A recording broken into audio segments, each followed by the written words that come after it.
Sejam bem-vindos ao nosso podcast para mais uma conversa sobre as propostas e respostas de Deus. E hoje a gente vai pegar um balão e dar uma subida para ver a Terra Prometida do alto. Vamos ver Canaã do alto. A gente falou que hoje é a segunda parte de Josué, que há a conquista, e vamos explicar quais são os planos, as intenções por trás da forma que o povo foi distribuído nesse pedaço de terra. Por que tanta fixação com esse pedaço de terra bem ali? Né? Nosso último papo nós falamos das encrencas, né, da conquista, de todos os conflitos, as questões que aparecem, né, com toda a matança que houve ali, né, no livro de Josué. E hoje vamos ver aí o que está por trás, quais são as intenções por trás da ocupação desse exato pedaço de terra de deserto que tem ali, com algum verde, né, que tem ali. Então, a ideia é justamente pegar um balão, subir para ver do alto. Embora naquele tempo não houvesse balões, nem helicóptero, nem aviões, mas Deus via do alto. E a gente não pode ver como Deus vê, mas a gente pode imaginar aqui, né, a gente tem mapas muito melhores do que eles tinham, e vamos ver que a conquista não se trata só de triunfo na batalha, apesar da nossa cultura valorizar muito, né, esses triunfos na batalha, a espada, né, poderosíssima. Então, para ir além disso. Então, vamos lá. Por que eles escolheram exatamente aquele terreno? Você já procurou apartamento para comprar? Tem um imóvel para comprar? Já. Se você vê um corretor, fala que pode estar com um corretor e eles costumam ter um dito que é assim: as 3 principais qualidades de um imóvel. Sabe quais são? A primeira é a localização, a segunda é a localização e a terceira... Se tem garagem. Nada disso. Localização. A localização da garagem. Localização e localização. São as 3 funções, as 3 principais qualidades do imóvel. E na Terra Prometida não é diferente, porque afinal de contas, assim, se a gente for atrás de terreno mais fértil e tal, ali tinha até algo bom ali, mas tinha outros lugares mais férteis, né, do que aquela área ali.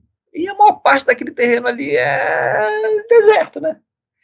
É deserto. Então, deve haver uma outra razão ali pela escolha daquele local. E hoje, para nos ajudar, a gente tem aqui alguns slides que vai ficar o link aí na descrição desse episódio. Não é? Se você tiver dificuldade para achar o link, é só colocar no seu Google aí BEMA Episódio 35, BMA Episódio 35, que vai aparecer lá no seu navegador o link com o PDF dessas imagens, mas vai estar aí na nossa descrição também. Então você vê inicialmente um mapa, o primeiro slide é um mapa com o mundo civilizado à época, né? Aí no Mar Mediterrâneo, você tem Roma ali em cima à esquerda, que evidentemente viria depois, né? Nessa época não tinha Roma, era só umas tribos bárbaras ali, né? A Grécia, né, também viria depois. Você tem a Pérsia à direita, embaixo você tem o Egito, que já existiam naquela época, né, a Síria mais acima. Então,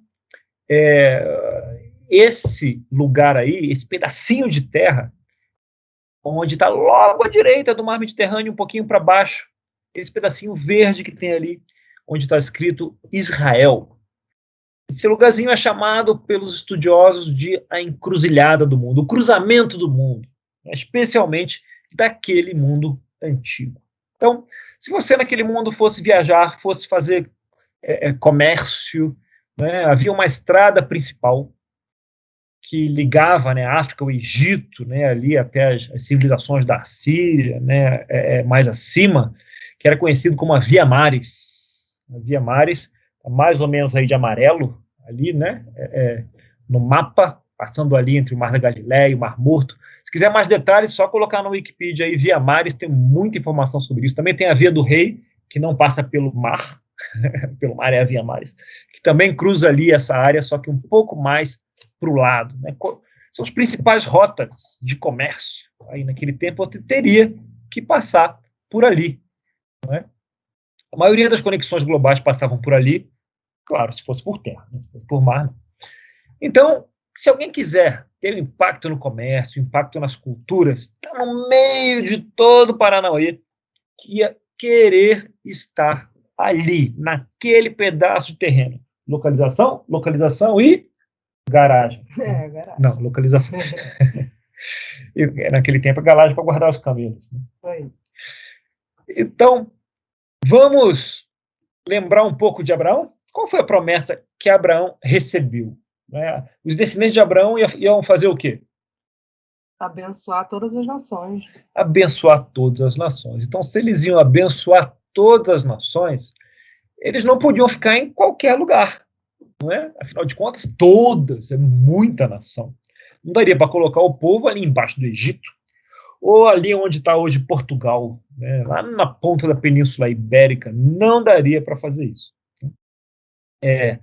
Ele teria que estar no lugar certo para cumprir a missão que eles receberam na Torá, né? No Pentateuco. Então, para impactar, para ter impacto sobre todas as nações, abençoar todas as nações, precisava ter contato com o maior número de nações possível, né? Para ser. Eles eram uma nação de quê? Sacerdotes.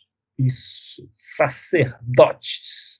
E não sei se você lembra onde é que ficava o templo, a localização do templo no acampamento, ficava bem no meião, não é? E aqui o povo de Israel também fica no meio daquelas civilizações. Então, localizado assim como o templo ficava no meio do povo. No próximo slide, né, das 12 tribos de Israel, você vai ver como a terra foi dividida entre essas tribos. Né?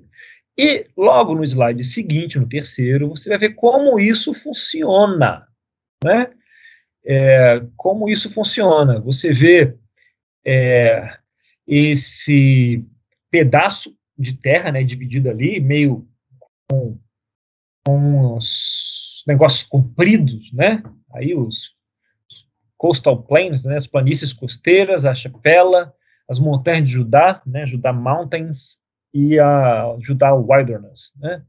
Então você tem essas fatias, né, quase um sanduíche, né, esse hambúrguer de chafela, né, que tem aí. E isso aqui tem um propósito, né? Você tem a planície. Você primeiro precisa lembrar que o povo hebreu não é lá um povo que gosta muito de praia. Ele era um povo da onde? Do mar? Não, deserto. Do deserto, né? Um povo do deserto. Então não era um povo muito de praia. Na praia, ou seja, também não era um povo de portos. Também, provavelmente, você fosse israelita, você não ia aprender a surfar, né, ali no mar Mediterrâneo, porque a água não era a onda deles. Nessa parte, haveria os filisteus, que eram um povo, né, de navegador, né, de água, mais ao norte os fenícios, também era um povo que gostava de água, povos da costa, né, povos que curtiam o mar. São os meus lá. Exatamente. Os cariocas não seriam os israelitas naquele tempo. Curiosamente, a água, né, no folclore judaico, ela era associada ao caos, já que no deserto ela era fonte de dano, aquelas enchentes nos wadis, lembra? A gente falou sobre isso, o dano que as águas causam quando chegam no deserto. Se você lembrar a história de Noé, a encrenca que a água causa, a ordem para eles vinha do que era estável, e o que é estável é a terra, não a água. Pessoalmente, quando eu estou no barco, e o barco está balançando, como é que eu fico? Ixi, sai de perto. Assim. Fica pálido. Para ser suave. Você vê como eu tenho alguns elementos do povo híbrido. Né? Eu também. A água também eu prefiro, eu gosto de ordem. E na área do meio aí, essa área mais verde, é a chafela, né? Que fica entre as montanhas e a planície costeira. E chafela significa literalmente dobrar-se ou ajoelhar-se, né? Que seria, metaforicamente, aonde as montanhas de Judá se dobram em direção ao mar, em direção às planícies, no sentido geológico da coisa. É uma metáfora usada pelos rabinos de que o povo deveria viver na Shafela, né, onde, entre as montanhas de Deus, já que nas montanhas, né, de Judá, era onde o povo gostava de ficar. Eram terras um tanto férteis, eram terras seguras, né, longe dos outros povos, e o povo gostava desses montes de Judá. E o que os rabinos ensinam é que o povo deveria viver na Shafela, que a Shafela era entre esse lado seguro, né, do Shalom ali, e os outros povos que viviam aí na parte costeira, deviam fazer essa ligação. Afinal de contas, qual é o papel do sacerdote, né? Fazer essa ligação, haveria esse chamado aqui, né? Então, isso eles deveriam entender e ter isso sempre em mente. Então, na Shafela eles estariam pressionados, de certa forma, né? Entre as montanhas e entre o contato com os outros povos. E o povo sempre ia querer ter aquela vontade de se isolar nas montanhas de Judá. Sem querer criticar aqui as comunidades isoladas, né? Existe uma tendência com isso. O povo tem tanto receio de se misturar com os pecadores, né? E acabam criando as próprias escolas, as próprias músicas, né? Suas formas de se esconder do mundo, mas se acaba correndo o risco de perder a missão, né, de esquecer a missão, de esquecer o que é esse sacerdócio. Você perde esse engajamento na missão de trazer shalom ao caos, que é o nosso chamado, né, desde o povo até Jesus, até hoje. Na próxima ilustração, aqui você tem a representação de um tel. E é isso que você descobre quando você faz uma escavação naquela área. O que é um tel? Um tel é isso aí que você está vendo no slide. Tentar explicar. Foi difícil achar a explicação do que é um tel na internet, sabe por quê? Que é TEL. Quando você procura TEL na internet... Telefone de tudo. Você acha telefone de tudo e não acha explicação. Então, mas o tel é uma colina, um monte, onde as cidades eram construídas, né? E construídas e reconstruídas e reconstruídas. Sabia que você já esteve num tel, querido? Sabia que você já esteve num hotel e você já ficou hospedada num hotel sem trocadilho? Sem trocadilho. Hotel, não. Num hotel que ficava num hotel. Um hotel muito famoso, que todo mundo conhece. Tel Aviv. Conhece a cidade? Tel Aviv. Tel Aviv, exato. E Aviv significa primavera, né? Algo assim. E Tel é essa colina, né? Onde os povoados eram construídos. Então, aqui no slide seguinte, você vê um tel aqui, né? Que é isso. Você tem a cidade era construída, não é? E aí ela, por alguma razão, ela é conquistada, destruída, né? Por um terremoto ou um povo estrangeiro que conquistava, arrasava tudo. E aí, algum tempo depois, e muitas décadas, 8, 10 ou séculos, dependendo, o povo voltava lá e construía de novo, reconstruía aquela cidade, construía em cima daquele lugar onde havia aquele tel. E aí, eventualmente era destruído de novo, vinha outro povo, destruía tudo de novo, e eles construíam no mesmo lugar. E aí você pode estar se perguntando, mas por que cargas d'água? E eles construíam sempre no mesmo lugar. Você tem alguma ideia? Por uma questão de tradição religiosa. Tradição religiosa. Provavelmente isso não era argumento suficiente naquele tempo para construir um tel. Mas se foi construído no primeiro momento ali, é porque ali tinha o que perto, para começar? Para começar, tinha... água. Tem que ter uma fonte de água, né?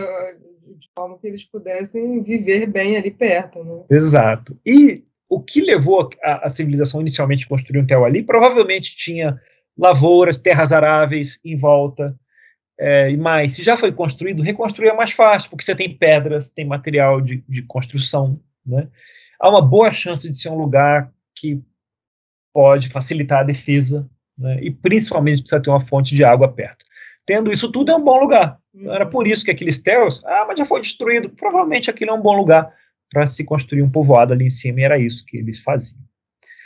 Então, só que quando eles chegavam lá, você imagina ali no deserto, que já está coberto de areia, né? Sabe-se lá quantas tempestades de areia aconteceu, o vento levou areia para cá e para lá, então às vezes você tem só ali a parte de cima, né? O cucuruto do povoado antigo. Aí você constrói em cima. E é por isso que quando o povo vai escavando, ele vai achando outras cidades. Um tel, você pode ter 1.000, 2.000 anos de cidades sendo construídas uma em cima da outra. E é por isso que é tão difícil construir o metrô na Grécia ou em Roma. E também, cada vez que eles cavam, eles vão achando outras cidades mais antigas, né, ali embaixo. Alguns deles, se você olhar hoje, eles parecem só um monte de terra, que é o próximo slide. Né? Se você olhar o próximo slide, você vai ver ali dois exemplos, dois montes de terra, que se escavarem vão achar cidades antigas ali, boa chance. Né? Então, são esses telos. Em seguida, você vai ter um slide com os portões da cidade. Né? E em volta dos portões você tem os muros da cidade. Então, esse era o equipamento básico de defesa. Você tinha um portão e o muro em volta. Então, só dava para entrar na cidade por meio do portão. E aos lados do portão, o que você tinha? A guarita daquele tempo. Né? As cabines onde ficavam ali as guarnições que protegiam a entrada e a saída dos portões. Né? Você teve em Jerusalém e você vê que tem vários portões, né? 4 ou 5 portões para entrada ali da cidade. Então, tem esses portões. Com o tempo, esses portões foram ficando mais complexos. Na época de Abraão, tinha só uma cabine de cada lado. Né? Depois passaram, em vez de uma cabine com um cômodo, passou para ter 2 cômodos de cada lado, depois 3 cômodos, depois 2 andares de cada lado. Na época de Salomão, já tinha 3 cômodos de cada lado e 2 andares. Então, na época de Ezequias, diz que já tinham 4 cômodos de cada lado. Né? E com o tempo, as defesas foram ficando mais efetivas e mais complexas, de forma que já não era possível atravessar o portão. Afinal de contas, quando você estava lá tentando quebrar o portão, o povo lá em cima ficava só olhando? Oxe. Não, né? Ficava jogando pedra na sua cabeça, tirando flecha, jogando óleo fervendo, sem ovo, na sua cabeça. E devia ser bem desconfortável ficar ali embaixo do portão tentando entrar. Então, não ia tentar. Né? E por causa disso, era mais fácil chegar com umas rampas de cerco, encostar ali escadas e rampas de cerco e tentar passar por cima da muralha do que atravessar o portão. Né? Era isso que o povo tentava fazer. Morria gente aberta tentando invadir, porque era difícil mesmo. Então, temos aqui algumas imagens de portão aqui, né, e um corte, né, de como era aqui dentro do portão, né, para defender. Só que uma cidade dessa, ela era atacada mais ou menos, variava muito, mas, sei lá, em média a cada 80 anos. Então, e nos outros 79 anos? O que você fazia com os portões da cidade? Eles não tinham muita utilidade, né? Para que servia? Ora, aquele lugar era onde as autoridades, as pessoas ali importantes se reuniam. Né? Você tem o portão. Você tem o exemplo de Eli, né, que criou Samuel, também ficava sentado perto do portão. Os negócios eram feitos ali. Você poderia encontrar políticos, o prefeito, os juízes, até a realeza, né, eram encontrados ali. Então, você tem uma ideia aqui. A Bolsa de Valores de Israel, hoje, é chamada de Sha'ar, que significa portão. Olha, que curiosidade interessante. Que curiosidade, né? O portão. Né? A Bolsa de Valores tem essa referência até hoje. E também era um lugar para você distribuir os recursos que né, por exemplo, a Seguridade Social. Né? Se distribuía os recursos escolhidos aí do que excedia, do povo mais rico que vivia na cidade, era distribuído ali no portão da cidade. Então vamos enxergar. Você tem um monte, né? Você tem um monte, e no monte tem uma cidade em cima murada, construída no monte. Né? E quem morava dentro da cidade, lá no meio era completamente protegido. Então quem conseguia pagar lá no meio? Era o pessoal mais pobre, pessoal que tinha dinheiro. Pessoal que tinha grana, que era importante. Então o pessoal mais rico morava dentro da cidade. né? Era completamente protegido, era para a realeza e para os mais ricos. A classe média morava nos muros, morava dentro do muro, Pois é. dentro do muro, né? E o que acontecia é que a muralha acabava virando meio que um complexo de apartamentos. Como se esses blocos aqui, a gente mora em Brasília, né? Tem esses blocos aqui, se você pegar todos esses blocos que a gente mora, colocar um do lado do outro, você ia ter uma muralha monstruosa, né? Gigantesca. É isso que eles faziam. O que era uma boa sacada, porque desse jeito, em vez da muralha ter 2 ou 3 metros, ela podia ter 10 metros ou mais de largura, porque eram apartamentos, né? Que é uma ideia brilhante, na verdade. Uma forma de alargar a muralha sem precisar de muito investimento do Estado para isso. Então, você tem essa exemplo. Raabe morava na muralha em Jericó. Paulo também, na história, foi baixado pela janela na muralha, porque as pessoas moravam lá, né? Moravam lá. Agora, os pobres e necessitados não moravam nem no meio da cidade, nem nas muralhas. Então, eles moravam onde? Fora da cidade. Fora da cidade.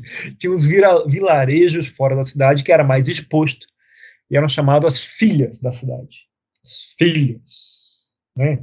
Em Lucas 23, 28, você tem lá, Jesus voltou-se e disse-lhes, filhas de Jerusalém, não chorem por mim, chorem por vocês mesmas e por seus filhos. Filhas de Jerusalém é um exemplo. Muita gente boa acredita que ele está falando desses vilarejos desprotegidos que ficavam ao redor da cidade, o que faz bastante sentido. Né?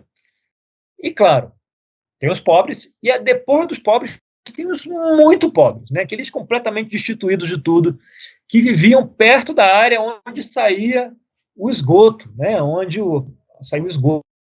No próximo slide, você tem aqui umas muralhas, né? Desce um pouquinho mais, você vai ver o encanamento, aí, mais 3 slides para baixo. Né? Você vai ver meio que o encanamento onde o esgoto era despejado, e tinha uma abertura, e 1 ou 2 vezes por dia isso abria e despejava o lixo da cidade, né? Era despejado aí, né? Havia muita umidade, né? Um cheiro bastante ruim. Eles tentavam queimar, mas a umidade não deixava queimar, ele ficava meio em brasa, né? E soltava um cheiro horroroso, né? Meio de enxofre e tal. E aquilo, queimando aquele cheiro de enxofre, acabava formando o quê? Um lago de fogo e enxofre, aonde havia choro Ranger de dente. e ranger de dentes dos muito pobres que moravam ali perto. Ahá! A gente pensa, de onde que Jesus tirou essa ideia? Né? Onde que João tirou essa ideia? Né? Essa é a hora boa, tirou a ideia da cultura, né? Da realidade deles. Né? E aí, que isso acontecia. Pessoas muito pobres, né? Era o choro e o ranger de dentes dos oprimidos da época.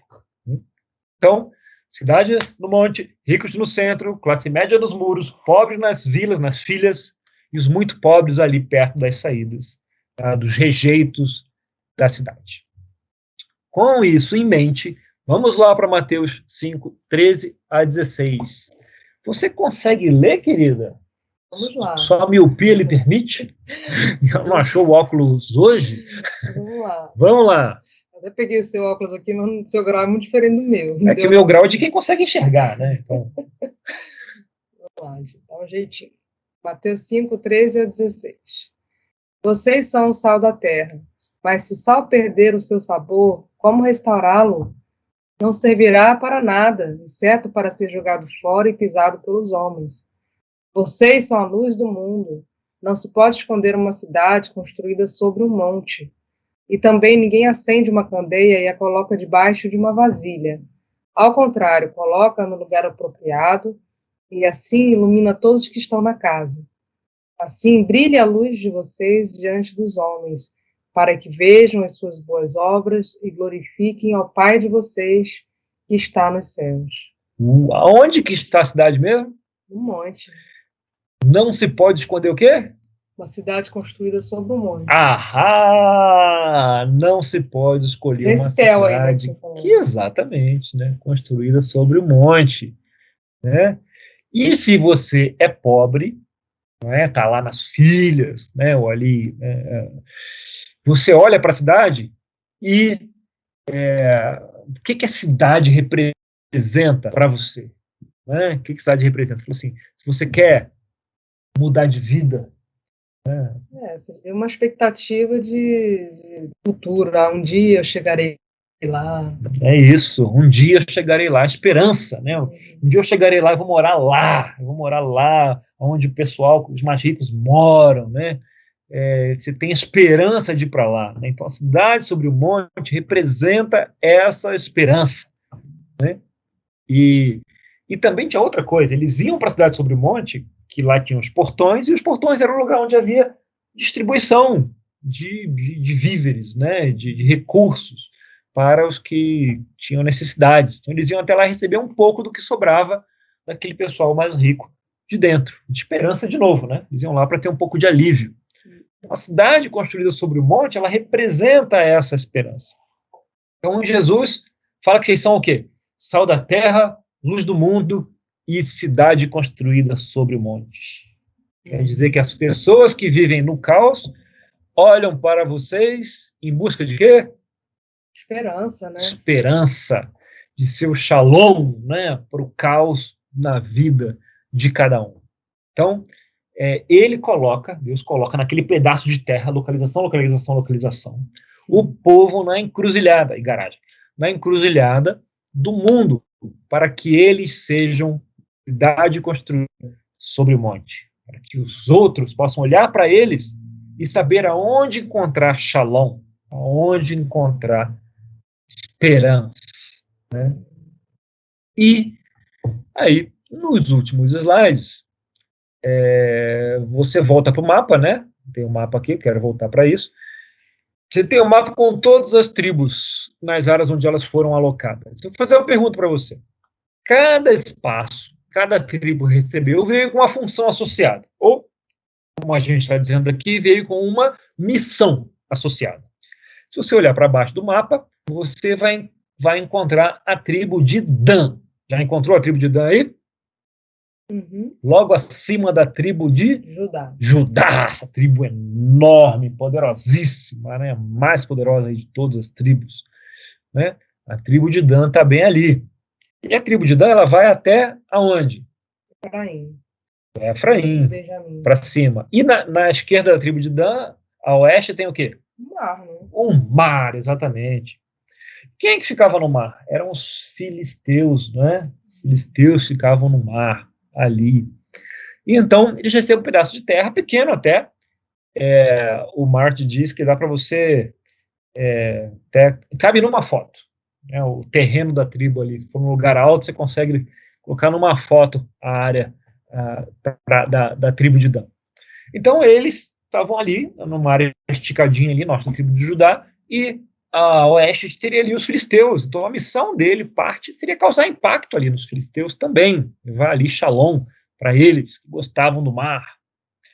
E aí, a gente pode ver como é que isso aconteceu, porque no mapa seguinte, aonde que está a tribo de Dan? No mapa seguinte, aqui está Judá, né, aqui de verde. Onde está a tribo de Dan? Está aqui? Ixi, sumiu. Sumiu. Onde que aparece aqui? Quem que aparece aqui? Filisteus. Os filisteus.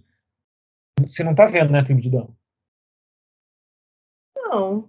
Vamos subir um pouquinho. O que tem em cima de Efraim, Manassés? Em cima o quê? Zebulon, Naftali. Quem que está em cima? Lá em cima. Lá em cima você vê a tribo de Dan. Né?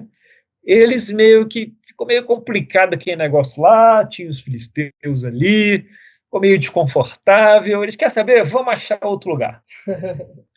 Então, eles abandonam a missão deles, se afastam dos filisteus. Estou fora dessa bagunça aqui, quero mais saber disso não, está muito difícil lidar com esses caras.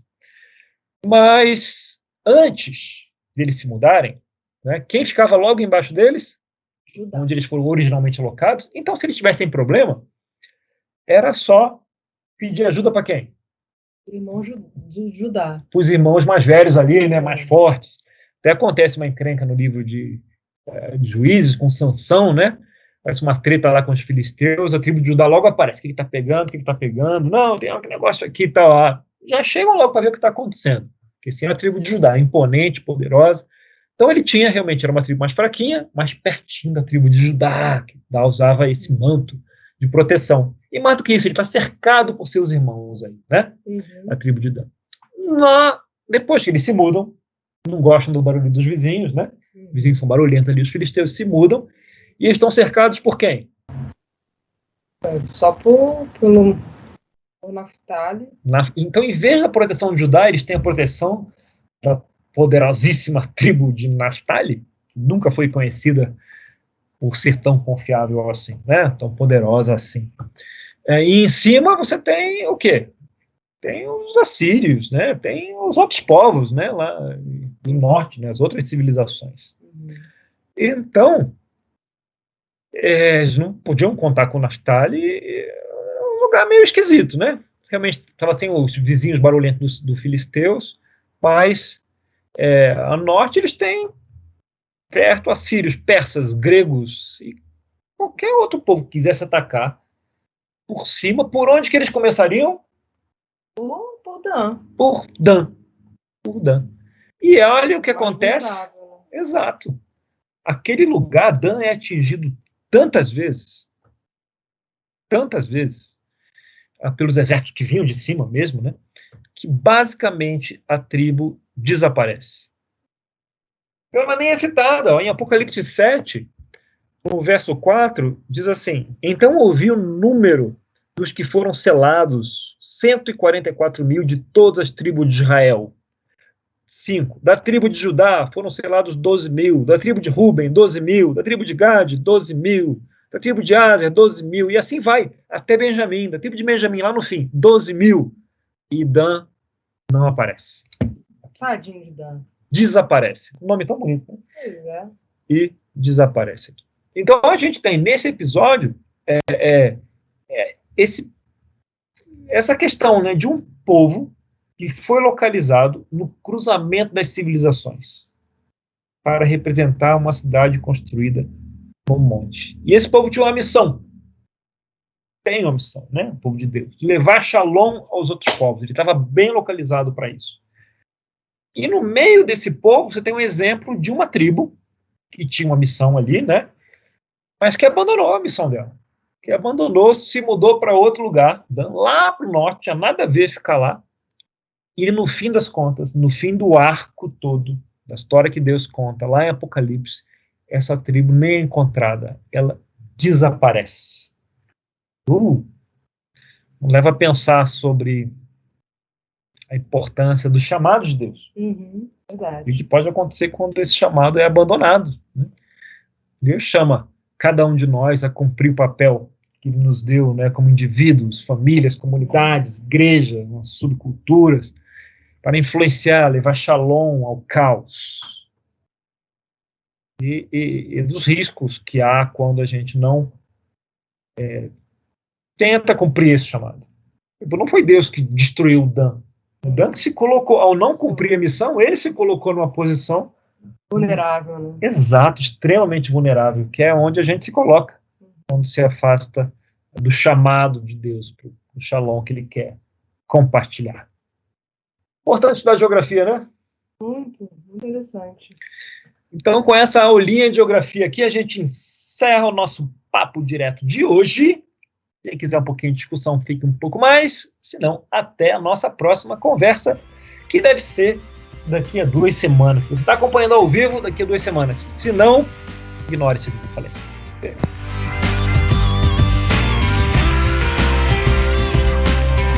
Muito bem, senhores. Uma cidade no monte. Olha, eu gostei a beça desses pontos aqui. Mas eu confesso que o que eu mais achei interessante foi o choro e o ranger de dentes no Lago de Fogo e Enxofre. No final das contas, é só queimar o lixo, né? O esgoto pegando fogo. Lago de Fogo e Enxofre, que é a segunda morte. Outra coisa interessante são as filhas, né? As filhas de Jerusalém, as filhas das cidades, né? Que são as cidades que ficam ao redor. Interessante. Então, o Martin tem muita convicção que o Filhas de Jerusalém não chorem por mim. Ele está falando desses vilarejos. Eu não tenho a mesma convicção, não, mas estou aberto à possibilidade de ser isso aí mesmo.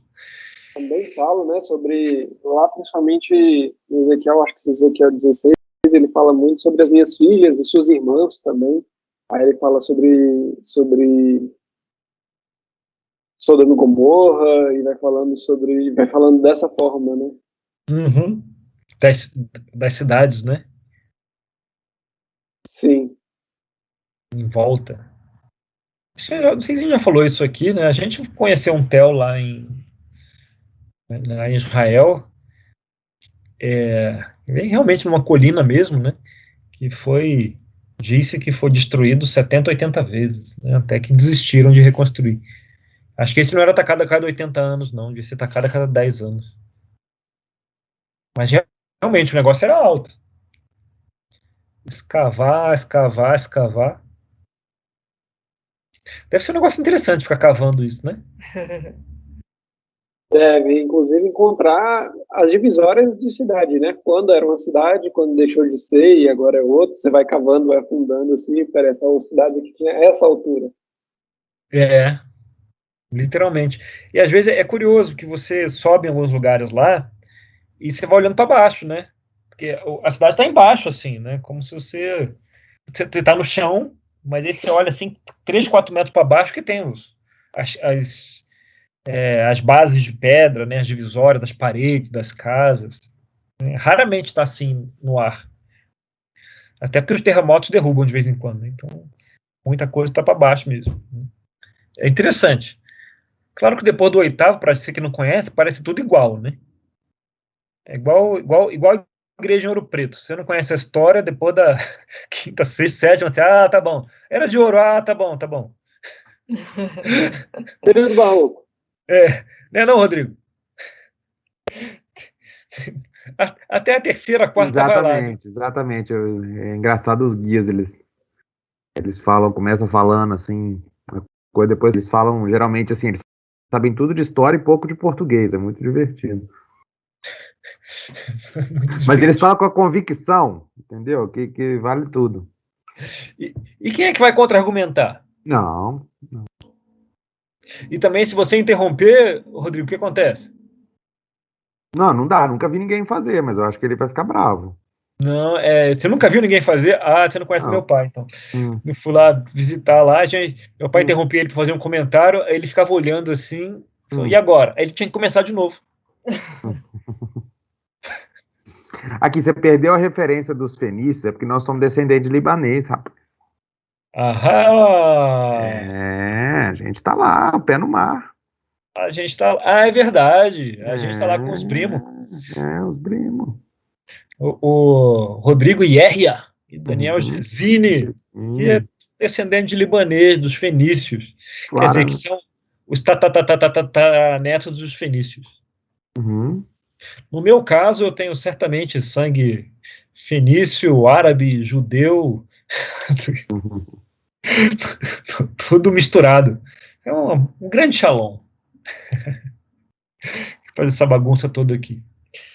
Legal, gente. O papo tá muito bom. Tem nada espiritual aqui para ser aproveitado. Mas, Agora você estava falando sobre Dan. Eu me lembro de Gênesis. Eu quero deixar claro que esse Dan não tem nada a ver comigo, viu? Tomara. Você fugiu do seu propósito, da missão que Deus te deu, você fugiu. Eu fugi. Lá em Gênesis 49, eu acho que é a única tribo que quando Jacó ele está fazendo as profecias, né, para os seus filhos, né, ele fala, Senhor, eu espero a tua libertação, lá no versículo 18, ele está se referindo a Dan, ele fala que Dan será uma serpente e que vai morder o calcanhar do cavalo e vai fazer seu cavaleiro cair de costas, e aí depois no 18 ele fala, Senhor, eu espero a tua libertação. Só um negócio aí que me fez pensar, né, justamente sobre Dan ele fugir do seu Dan ele acaba fugindo do seu propósito, né? Eu não sei o quanto isso tem a ver, o quanto Deus ele utilizou, né, dessas palavras, ou já sabia o que ia acontecer. Também não sei o que pensar ainda sobre isso, mas deve ter esperado bastante para a libertação, né? De certa forma, estamos todos esperando, né? Também. Pois é, e Isso. Apocalipse ainda ainda não aconteceu, né? Chegou o Apocalipse e ainda não aconteceu, né? Pois é, ô encrenca. Ô encrenca. Muito bem. Essa terra onde estão os filisteus, né, aqui no mapa, é curioso, né? Hoje é onde é a faixa de Gaza, né? É onde a boa parte da faixa de Gaza é onde estão os filisteus. Os filisteus não eram um povo, não eram os povos judeus, né? Filisteu não era um povo judeu? Não, os filisteus Não, eram quem? eram os filisteus. Eram povos. Era um povo que provavelmente ele foi, acredito, uma teoria que ele foi expulso não pelos egípcios, do norte da África, né, de algum lugar. E aí, como era um povo do mar, pegaram os barquinhos dele e foram procurar outra terra e foram aportar aí, nas praias aí perto de Canaã, né? E aí se estabeleceram aí nessa área. Então, essa aqui é uma das teorias aí mais fortes da origem, né, de por que os filisteus foram se estabelecer aí. Chegaram de barco. Agora, pode falar. Não, e o chamado para ser uma cidade no monte, né? Quando Jesus fala, chamei vocês, né? Vocês serão como uma cidade construída num monte. É o tipo de passagem que eu sempre li e passei reto. E para mim a cidade construída no monte não tinha significado cultural algum. Para mim também não. Então, sal da terra, a gente consegue imaginar, né? O sal, para que serve o sal? A luz do mundo também a gente consegue imaginar, né? A gente já ensinou, já viu pregações sobre isso. Eu já fiz aulas, pregações sobre sal da terra, luz do mundo, mas eu nunca fiz nenhuma pregação sobre cidade no monte. É porque essa imagem, essa metáfora nunca havia feito sentido maior. Beleza. É para estar em evidência. Segue o baile, a gente já sabe. Exatamente. É igual para ter uma luz, você não coloca uma luz embaixo, né, a lamparina embaixo de uma coisa, coloca no lugar onde ilumina. Tá bom, deve ser na mesma linha. Mas nunca tinha entendido para que isso servia, né? Então, mais uma metáfora que ganha vida, E não é uma cidade no monte lá na cidade do Porto, em Portugal, né? Que ninguém vai passar por lá. Cidade no monte, pelo menos por terra. Uma cidade no monte, no meio de tudo, né? Onde vai ser visto. Sim. E completa e dialoga muito bem com a missão de Shalom para nós, né? Hoje. Né, de levar a Shalom, de ser essa referência de Shalom, né, para o caos à nossa volta, né, esse porto seguro, essa referência, né, da missão de Deus, contra o isolamento. Né? Então, nada de vale seguro, é cidade no monte. Né? Deus não promete o vale seguro, ele promete a cidade no monte. Né? A ideia não é a ideação, a ilustração, né, não é um vale seguro. É a cidade no monte, com portões, né, onde as coisas acontecem, né, onde os recursos são distribuídos.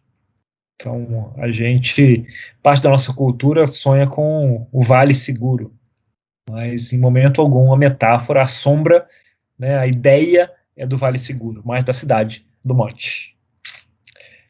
Faz sentido? Sim, e essa ideia do Chipela, né, de que eles estavam ali, eles se curvavam, né, os outros, eles eram para ser um povo separado, mas no meio de todo mundo, né? E aquela ideia que você tinha trazido sobre o pessoal nas escolas, né, que geralmente a gente quer colocar nossos filhos, eu não tenho filhos, mas se coloca as crianças em escolas cristãs para tentar aprender essas coisas assim, mas ou se fecha nos mundos, né, nos muros da igreja, e o quanto isso não acaba nos isolando do mundo, a gente não consegue dialogar com o mundo, e o mundo não consegue nos ver como uma fonte de esperança, né? Eles nos veem como um povo isolado e deixa eles isolados. E é difícil você olhar para... E aí é o quanto a gente acaba nos escondendo, a gente acaba não nos escondendo, né? as pessoas que precisam conhecer a Cristo e ver o que os padrões de Cristo são padrões de vida, de fato, né? São padrões que trazem a vida. E a gente se esconde tudo isso. E o quanto a gente não ignora o chamado. E o sal que não salga, ele é pisado pelos homens.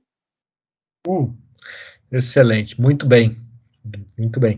Que é o destino de Dan, né? O sal que não salga é pisado e desaparece. Bem, com isso, a gente encerra o nosso papo hoje. Muito obrigado, você teve paciência de estar até aqui conosco. E agora, depois de Josué, vem o quê? Juízes, não é? Juízes. Então, bora ler Juízes, para a gente poder falar a respeito deles. Vai ser bem interessante o nosso papo. Até lá, pessoal. Um abraço.